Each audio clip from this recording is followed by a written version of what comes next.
అధికారంలో ఉన్నప్పుడు ఆ జిల్లాలో ఆయన చెప్పిందే వేదం. అగ్రనేత మద్దతు కూడా ఉండడంతో ఆయన కనుసన్నల్లోనే ఆ జిల్లాలో పార్టీ నడిచింది. ఇప్పుడు అధికారం లేదు, అయినా ఆ జిల్లాలో పార్టీ నాయకత్వం ఎవరికి వారే అన్నట్లుంది.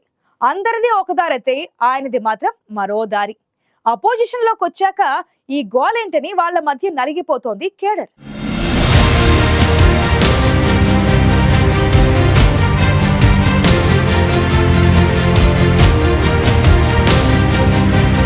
కారు పార్టీకి మొదటి నుంచి అందని ద్రాక్షలాగే ఉంది ఖమ్మం జిల్లా.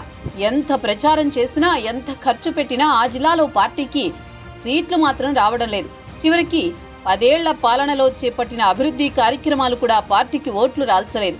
3 ఎన్నికల్లోనూ ఖమ్మం గడపపై ఒక్కటంటే ఒక్క సీటుతోనే సరిపెట్టుకుంటూ వస్తోంది గులాబీ పార్టీ. పార్టీ పరిస్థితి ఇంత దారుణంగా ఉన్నా నేతల మధ్య మాత్రం సమన్వయం కనిపించదు. ఖమ్మం జిల్లాలో గులాబీ పార్టీకి నేతలకు కొదవలేదు, కానీ వారి మధ్య సమన్వయం మాత్రం అస్సలు కనిపించదు. అధికారంలో లేకపోయినా పార్టీ పరిస్థితి మారలేదు.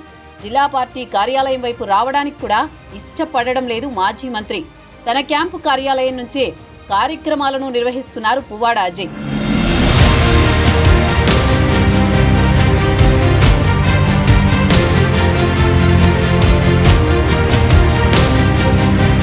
అసెంబ్లీ ఎన్నికల్లో ఓటమి తర్వాత కొన్ని జిల్లాల్లో బీఆర్ఎస్ మాజీ మంత్రులు ప్రభుత్వంపై విరుచుకుపడుతున్నా ఖమ్మం జిల్లాలో పరిస్థితి మాత్రం వేరుగా ఉంది. ఇక్కడి మాజీ మంత్రి పువ్వాడ అడపాదడపా జిల్లాకు వచ్చిపోతున్నారు. కొన్నాళ్ల క్రితం అందరినీ కలుపుకొని పోవాలని ఖమ్మం నేతలకు అధిష్టానం హితబోధ చేసింది. ఆ తర్వాత రాష్ట్ర రాజధానిలో మాజీ మంత్రి ఇంట్లో ఖమ్మం జిల్లా నేతలతో లంచ్ మీటింగులు కూడా నడిచాయి. అందులో అంతా కలుసున్నట్టే కనిపించారు. కానీ జిల్లాకు వచ్చేసరికి పువ్వాడ తన దారిలో తాను వెళుతుండగా మిగిలిన వారంతా ఒక గ్రూపుగా ముందుకెళ్తున్నారట.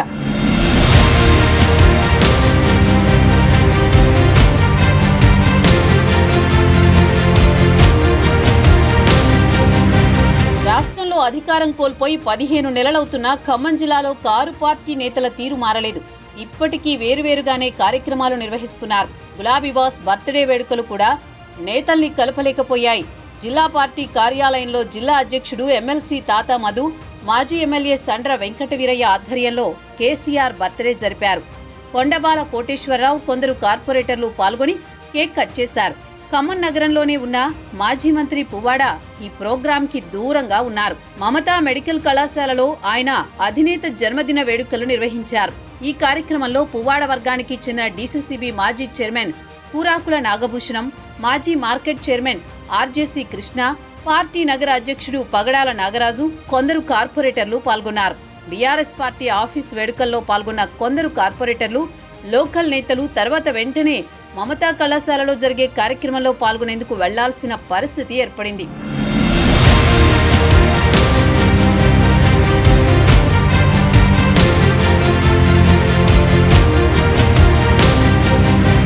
ఎవరి కార్యక్రమానికి దూరంగా ఉంటూ ఎవరి ఆగ్రహానికి గురి కావాల్సి వస్తుందోనని బిక్కుబిక్కుమంటోంది బీఆర్ఎస్ క్యాడర్. ఖమ్మం జిల్లాలో పార్టీ ముఖ్య నేతలు, మాజీ ఎమ్మెల్యేలు ఏకతాటిపై లేకపోవడంతో అసెంబ్లీ ఎన్నికల కంటే ఎంపీ ఎలక్షన్స్ లో బీఆర్ఎస్ గణనీయంగా ఓట్ల శాతాన్ని కోల్పోయింది.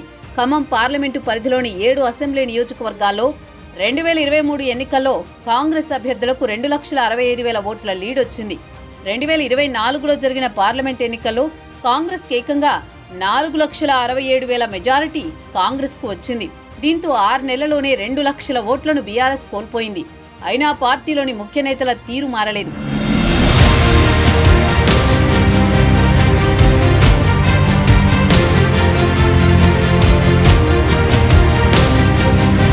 మొన్నటికి మొన్న ఎమ్మెల్సీ కవిత బీసీ రౌండ్ టేబుల్ సమావేశం పేరిట జిల్లా కేంద్రంలో హడావిడి చేశారు.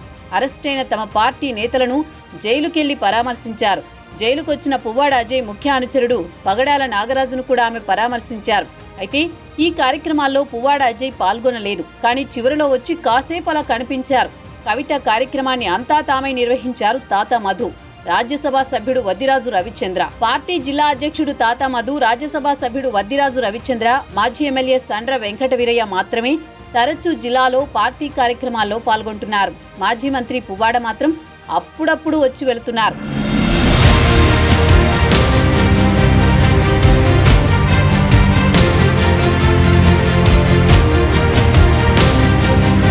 త్వరలోని స్థానిక సంస్థల ఎన్నికలకు పార్టీలు సిద్ధమవుతున్నాయి. 2-3 నెలల్లోనే ఎలక్షన్లు జరిగే అవకాశం ఉంది.